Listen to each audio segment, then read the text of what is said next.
It is a very new topic and it is having some difference between delegation and decentralization of the administration in any organization. So now we just compare how delegation is going to process and decentralization is going to process. Okay, now we just go through the delegation and decentralization differences. First we should go through the points.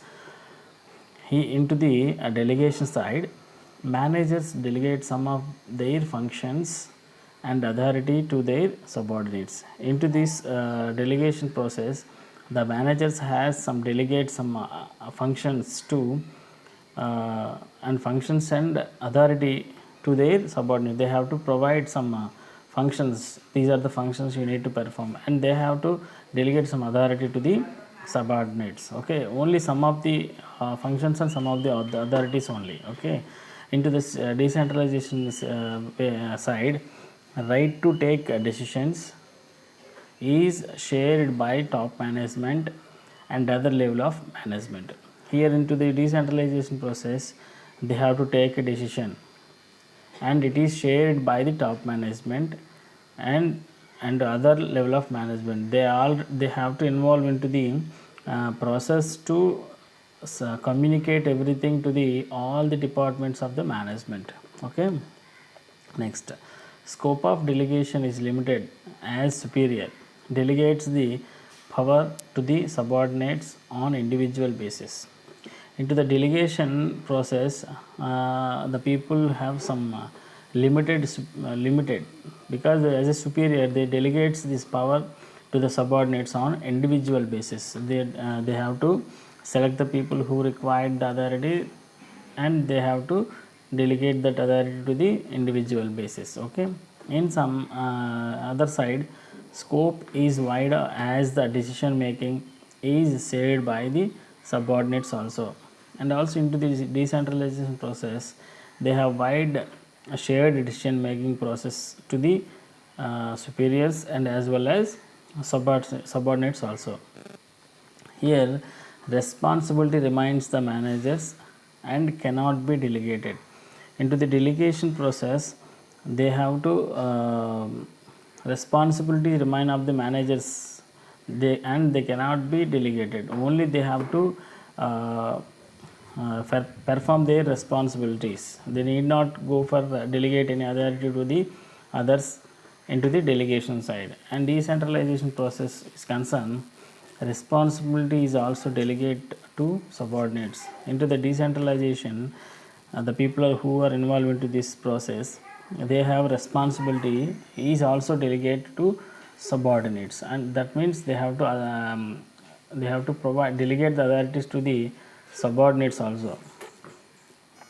And freedom is not given to the subordinates as they have to work as per the instruction of their superiors. Into the delegation side, they don't have a freedom to the subordinates because they have to follow the instructions of the superior. Into the decentralization, freedom to work can be maintained by subordinates as they are free to take decisions and to implement it. Into the decentralization process, the subordinates have very much feel free to go and they have to take own decisions relating to the work and they have to implement it properly.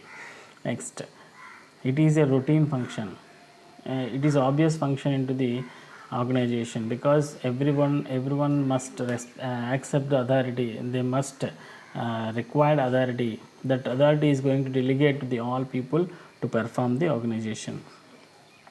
And it is an important decision of an enterprise. Decentralization is involved when it is important.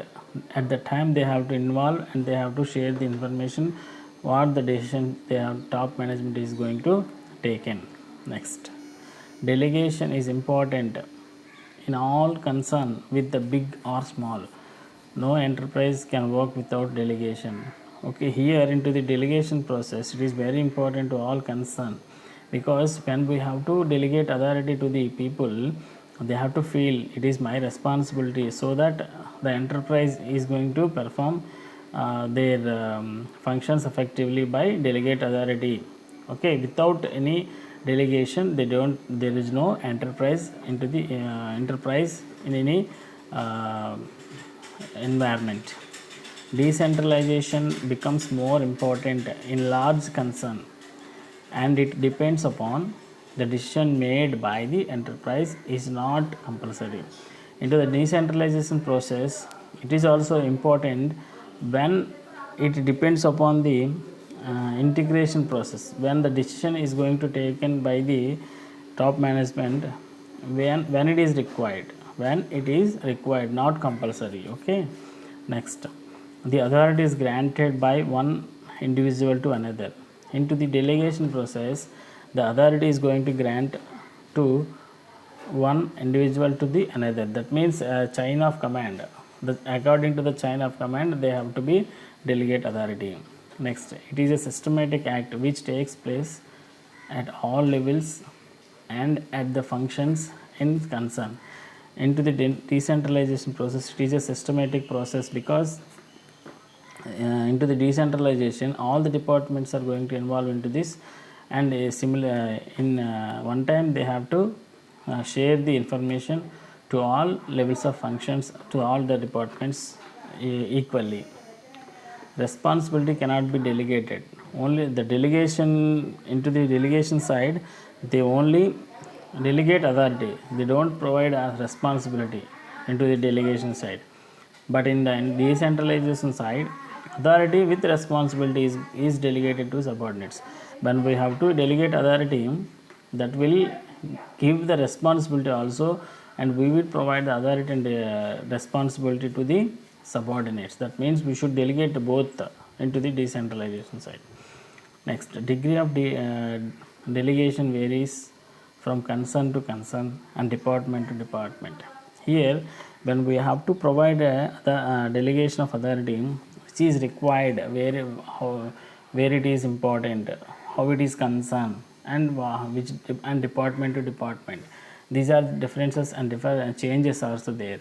Okay, it is an outcome which explain relationship between top management and all the other departments. Into this decentralization side, the degree of the decentralization process is concerned, the relationship between top management and all the departments.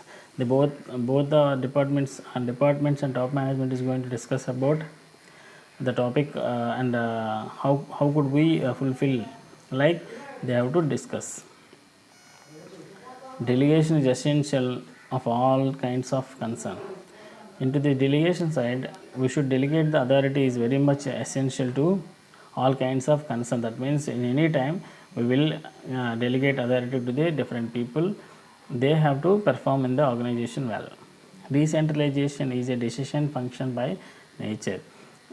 It is when comes to decentralization, it is only when required, when it is required. That means when the decision making is important, at that time they have to sit together and they have to take a decision relating to the functions which perform in the organization. Delegation is essential for creating the organization. That means here the delegation of authority is going to important, essential for creating the organization. That means to develop the organization. Decentralization is an optional process at the discretion of top management. Into this decentralization, it is not performed in all times. When the people required to delegate authority, at the time the only delegation of authority is going to implement in the decentralization process. Delegated authority can be taken back. That means when we provide authority, or when we have delegate authority to some people, and we will also take back, I have to stop your authority, and you are not able to get you are not able to had any authority and any responsibility. We will take back it in some times. It is concerned as a general policy of top management and is applicable to all departments. When it is concerned, the authority is concerned, at the time only they have to provide, and remaining times it should not provide to the all departments. Okay, thank you.